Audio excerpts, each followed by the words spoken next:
पहिले तर मी सगळ्या लोकांचे आभार मानतो। जे काही इथं वरिष्ठ नेते होते, खालचे कार्यकर्ते होते, पदाधिकारी होते, त्यांनी खूप मेहनत घेतली। इतकी सोपी लढाई नव्हती ही। देशातली तसं पाहिलं तर सगळ्यातली कठीण लढाई अकोल्याची होती। बाकीच्या ठिकाणी वंचित फॅक्टर किंवा बाळासाहेब आंबेडकर हा फॅक्टर नव्हता। आज तो जर विचार केला जसं बाकीच्या मतदारसंघामध्ये तो एक जमेची बाजू होती, आपली तर ती नव्हती, त्याच्या विपरीत आपण आज जे जाऊन म्हणजे 4,12,000 मतं बहुतेक घेतले आपण। किती मतं? 4,12,000। एवढी मते घेणं इतकी सोपी गोष्ट नाही आहे। आणि त्यांचा जो लीड होता, त्यांचा आपला नाही, त्यांचा जो लीड होता तो जवळपास 40,000चा तो लीड राहिलेला आहे। सुरुवातीला आपण 15व्या-16व्या राऊंड पर्यंत व्यवस्थित प्रत्येक राऊंडला 1,000-1,500 मतं करता 15व्या राऊंड पर्यंत आपण 17,000 लीडनी पुढे होतो।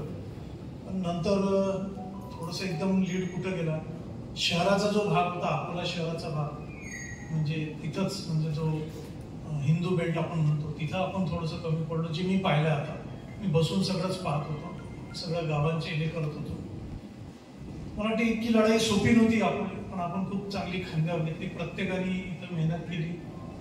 आज आपण हे इथं 4,13,000 मतांचे संपादन करणं इतकी सोपी बाब नव्हती, कारण की ही लढाई काही एकटी म्हणजे आपण इच्छा कुठल्या कॅन्डिडेटच्या विरोधात लढत होते। ही मोदींच्या विरोधात, अमित शहाच्या विरोधात होता, योगी आदित्यनाथच्या विरोधात होती, देवेंद्र फडणवीस होते। सगळी लढाई इथं ती लढत होती। भरपूर पैसाही समोरच्या लोकांनी खर्च केला, हाही त्याच्यातला विषय होता। होऊ शकते कुठंतरी आपलं काहीतरी चुकलं असेल। मला वाटतं एकदा बसून त्या गोष्टीचं आपण हे करायला पाहिजे की पुढे रणांगणात जर उतरायचं आहे तर कुठं कुठं चुकलं आहे।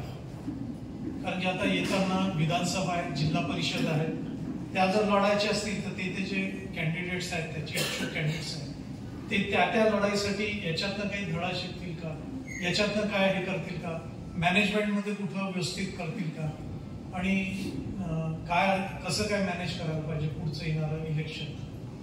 कारण की इतक्या कमी मार्जिननी म्हणजे इतक्या मोठ्या इलेक्शनमध्ये तिरंगी लढतीत जर आपण हे केलं तर निश्चित विधानसभेमध्ये तरी आपण यश संपादन करू शकतो, किंवा जिल्हा परिषद, पंचायत समिती वगैरे जे काही छोटे छोटे इलेक्शन आहेत ते करू शकतो आपण। मला अशी आज हे आहे, पण त्याच्यासाठी काय चुकलं, कुठं चुकलं, आणि ह्या इलेक्शन आपण जे हरलेलो आहे, ह्या हार जीत मध्ये याच्यात आपल्यावर काय विपरीत परिणाम होतो आणि काय चुका करून या विपरीत